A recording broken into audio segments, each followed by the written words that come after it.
एक बार जब राजा दशरथ के मन में ग्लानि हुई, आहा सब कुछ है, संतान नहीं है, मेरी भी संतान होती तो क्या मेरे राज्य को कैसे आगे बढ़ाता, मेरे भी आज राजकुमार होते, बालक होते, बच्चे होते तो मैं भी उनको राजा बनाने की तैयारी करता। आज बड़े बड़े हो रहे होते, पढ़ लिख करके योग्य बन करके आज मैं उनको राजा बनाता। ऐसा मन में विचार कर रहे चौथी अवस्था में। ऐसा विचार करते करते मन में विचार आया कि इसके लिए यत्न करना चाहिए, तो अपने गुरु के पास गए। देखिए जीवन में जब भी कष्ट आए, जब भी आप किसी घोर समस्या में फंसते हैं तो आप अपने गुरु के पास जाते हैं। गुरु, फिर लंबी कहानी आ जाएगी। गुरु भी तीन प्रकार के होते हैं। एक होते हैं जो आपके कुल गुरु होते हैं, जो आपका नामकरण संस्कार, आपके 16 संस्कार, विवाह आदि संस्कार, आपके घर के हर पूजा पाठ सब कार्यों को करते हैं। और दूसरे जो आपको शिक्षा देते हैं।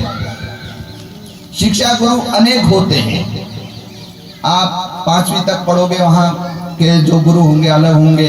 उसके बाद 8वीं 10वीं तक अलग गुरु होंगे, 12वीं तक अलग गुरु होंगे। फिर आप BA MA करोगे, वहां अलग गुरु होंगे। उसके बाद फिर कोई कोर्स करोगे, वहां अलग गुरु होंगे। तो ये शिक्षा गुरु, ये अलग अलग होते हैं। उसके बाद होते हैं दीक्षा गुरु, जो हमको भगवत मार्ग देते हैं, जो केवल भगवत मार्ग की बातें हमको बताते हैं, जिससे हमारा आत्म कल्याण होता है। तो जीवन में जो कुल गुरु होता है, जिनको हमने कुल गुरु माना है, जिनको हमने पुरोहित माना है, जिनसे हम अपना छोटा बड़ा कोई भी कार्य करवाते हैं, अब ये परिस्थितिवश हम जहां जहां जाते हैं वहां वहां हमको ब्राह्मणों की आवश्यकता पड़ती है, पंडितों की आवश्यकता पड़ती है। फिर वहां हम ब्राह्मण चयन करते हैं कि हमारे योग्य कौन ब्राह्मण है, कौन हमारे यहाँ पूजा पाठ करने में सक्षम है। फिर उनको हम गुरु यानी पुरोहित मान लेते हैं, कुल गुरु मान लेते हैं। फिर हमारे बच्चों के वो गुरु बनते हैं। पहले काल में अपने साथ गुरुओं को ले जाया करते थे, अब आज ऐसी परंपरा रही नहीं, क्योंकि देश काल परिस्थितिवश भी स्थितियां बदलती हैं। तो यहां पर कहते हैं जो आपके संस्कारों को कराते हैं, आपके घर में पूजा पाठ आदि करते हैं, उन ब्राह्मण को, उस गुरु को बदलना नहीं चाहिए। दूसरी बात कह रहे हैं कि जो दीक्षा गुरु है, जो आपको अध्यात्म मार्ग देता है, उस गुरु को भी कभी नहीं बदलना चाहिए। वो गुरु जीवन में एक बार बनता है। गुरु बनाओ जानकर, पानी पियो छान कर। पानी को अगर आपने पीना है तो छान करके पियो, शुद्धता से पियो, तो आपके अंदर विकार उत्पन्न नहीं होंगे। और गुरु अगर आपने बनाना है तो उसके बारे में पहले भली भांति जानो कि ये व्यक्ति मेरे गुरु बनने लायक है या नहीं। दीक्षा गुरु जो आपको आध्यात्म मार्ग देता है, वो एक बार बनता है जीवन में। तो यहां पर दशरथ महाराज अपने कुल गुरु वशिष्ठ जी के पास गए। वशिष्ठ जी ब्रह्मा जी के पुत्र हैं। उनके पास गए, बोले महाराज, हे गुरुदेव, कोई ऐसा उपाय बताइए जिससे मेरे घर में संतान हो। आज तक तो मैं अपने राजकाज में मस्त रहा हूं, भूल गया। आज मुझे ध्यान आ रहा है कि मेरे पुत्र नहीं है, मेरा राज कैसे चलेगा। मेरा आगे उत्तराधिकारी कौन होगा, तो इसके लिए उपाय बताइए। तो राजा ने जब ये पूछा तो गुरु निज ने बताया, उपाय बताया कि आप एक यज्ञ करें। आपके घर में कोई भी संकट, कोई भी परेशानी आती है तो ब्राह्मण आपको उपाय बताते हैं कि आप महामृत्युंजय का जप करा लीजिए, आप रुद्राष्टाध्यायी का पाठ कराइए, आप सत्यनारायण की कथा कराइए, आप अखंड रामायण का पाठ कराइए, आप भागवत जी करवाइए, आप हरिवंश पुराण का पाठ कराइए, या आप देवी का पाठ कराइए। अनेक उपाय आपके इष्ट के को ध्यान में रखते हुए आपके लिए पूजा निर्धारित करते हैं, या आपकी समस्या को ध्यान में रखते हुए आपके लिए पूजा को निर्धारित करते हैं, आपको बताते हैं मार्गदर्शन। तब यही बात वशिष्ठ जी ने बताया कि आपको पुत्रेष्ट नामक एक यज्ञ करना चाहिए। यज्ञ भी अलग अलग प्रकार के होते हैं, तो पुत्रेष्ट नामक यज्ञ करने के लिए बताया। देखिए, हर कार्य के लिए हर अलग अलग गुरु निर्धारित होता है।